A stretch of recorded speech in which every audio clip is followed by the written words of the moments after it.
Eu vou falar agora sobre a obra de Verga. O Verga tem uma obra extensa, então eu vou dar uma passada pelos principais romances e contos dele.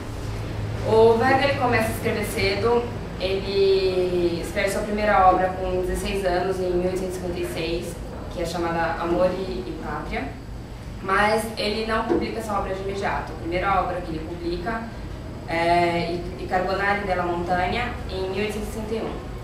Em 1863 ele publica Sulle Lagune e em 1866 ele publica Una Peccatrice. Em 69 ele se muda para Firenze, onde começa o período fiorentino dele, que vai até 1872.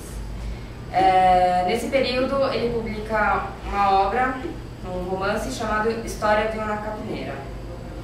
Em 72 ele vai para Milão, onde ele fica até 1893. Lá ele começa a perceber que o romantismo está ficando meio ultrapassado, que está chegando ao fim, mas ainda mantém um resquício de um romantismo nas obras dele. Em Milão ele publica em 1873 Eva, logo em seguida em 1874 ele publica Neda, em 1875 Tigre Reale e Eros, e em 76 Primavera e Altri Racconti. Agora ele vai falar um pouco sobre Neda e Primavera e Altri Racconti, que foram duas obras importantes na vida dele. O conto Neda é inspirado já na narrativa filantrópica social, que pela primeira vez aparece a temática siciliana, que vai ser um ponto característico da adesão dele ao verismo. Neda é uma mulher humilde, ela recolhe azeitonas no campo, ela é muito maltratada pelos colegas dela por ser a mais miserável de todas. E com a morte da sua mãe, ela fica sozinha pela primeira vez. Ela se casa com Janu, um camponês também, que contrai malária, morre em um acidente de trabalho. Janu deixa ela sozinha, de novo, mas dessa vez grávida. E ela tem a criança, se recusa a dar para outra pessoa cuidar. E a criança morre com pouco tempo de vida devido às precariedades e à miséria da vida da Neda. Então, Neda ainda não é um conto verista, apesar do pessimismo, da miséria que ele trabalha, porque falta ainda a impessoalidade do autor. O autor ainda não consegue assumir a linguagem e a ótica do personagem.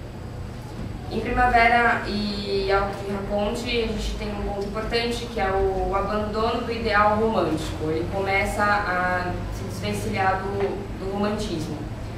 A protagonista ela é abandonada pelo seu amado.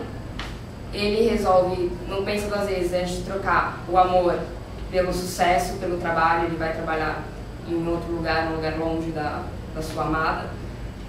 E ela, ao contrário das personagens anteriores do Verga, ao invés de morrer ou adoecer por amor, ela apenas sofre e aceita o término do romance. Em 77 e 78 ele adere ao verismo, e a obra verista dele pode ser dividida em duas partes. A primeira parte, que ainda tem uma parte do romantismo, que ele ainda não consegue desvincular totalmente, e a segunda, que é esse rompimento do romantismo, que vai da obra Novelli Rusticani a Mastodon Gesualdo. Em 1880 sai a primeira edição de Vita dei Campi, com um total de 8 contos, e logo depois ele lança uma segunda edição, em que ele inclui mais um conto chamado Il Come, Il Quando e Il Perché. Os personagens principais trabalhados nessa obra são camponeses, pastores, mineiros, gente sempre muito humilde. A novidade vem por conta do autor não usar mais a sua voz e começar a usar a voz dos personagens para narrar a história. Nos contos Geli, Il Pastore e Cavalleria Rusticana, a gente consegue ver a teoria que ele tem aplicada nos contos, que é a teoria de que o amor ele é sempre sufocado pelo fator econômico. Então a gente vê nesses contos protagonistas que deixam o amor de lado para virar amante do patrão, para casar com homens mais ricos, porque o fator econômico sempre passa por cima de tudo. Essa é uma teoria que ele trabalha muito nos textos dele, principalmente nos textos verídicos. Mas o carro-chefe dessa obra é o conto Grosso Malpelo. O conto narra a história de um garoto que trabalha numa pedreira de areia, e ele, por ser ruivo, é considerado pela sociedade, por aqueles que o cercam, como um menino mau. Falam que ele é malvado só por ter cabelo ruivo.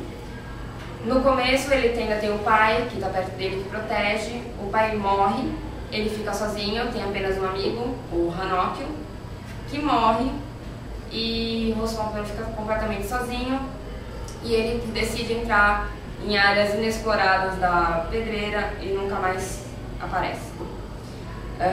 Nesse conto, a voz narrante é dos camponeses, que se voltam contra o protagonista só por ele ser ruivo, e aí tem um sentimento de estranheza, que também é bem trabalhado nas obras de Verga, em que o normal se torna uma coisa diferente, ele, por ser ruivo, se torna diferente.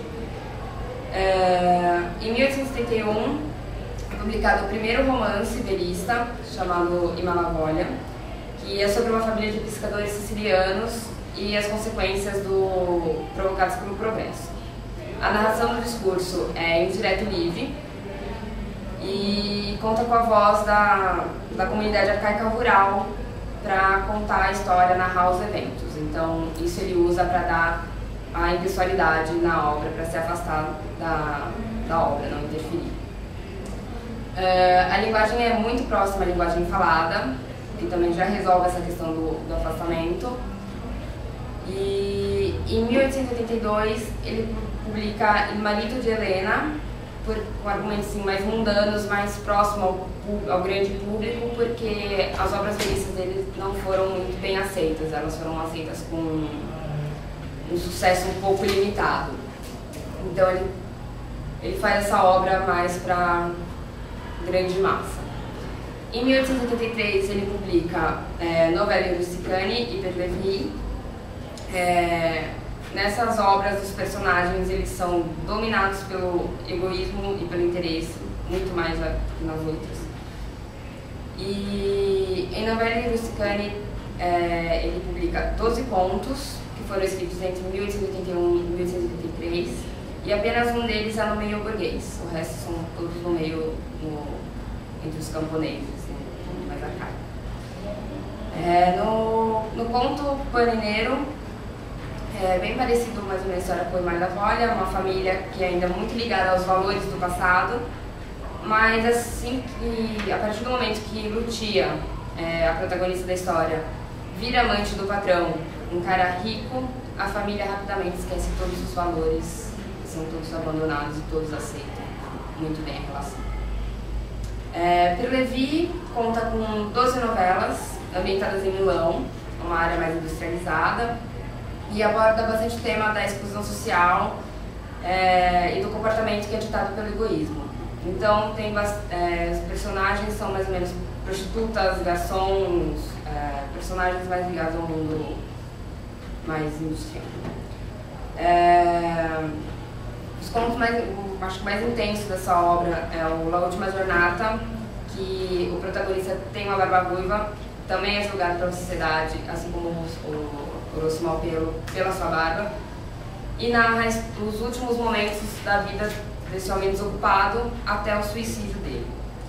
Em 1878 a gente tem a publicação de Mestre Dom Gesualdo, o segundo livro do ciclo dei 20. O ciclo dei 20 é um projeto do Verga em que ele usaria 5 obras para descrever a fisionomia da Itália moderna. Ele publicou Imalavolha, o primeiro livro do projeto, depois Mestre Dom Gesualdo, o segundo, o terceiro ele não concluiu. Depois disso ele ainda publica mais 2 contos, Capitano de Acre e Dom Candeloro e Ti.i. E em 1884, como a Marina já falou, ele adere ao teatro, onde encena peças como La Lupa, D'altro Amico, que depois vira também um livro, La Causa Lupa. E agora eu vou passar a vez para o Marcelo, que vai falar sobre a Revolução Estilística.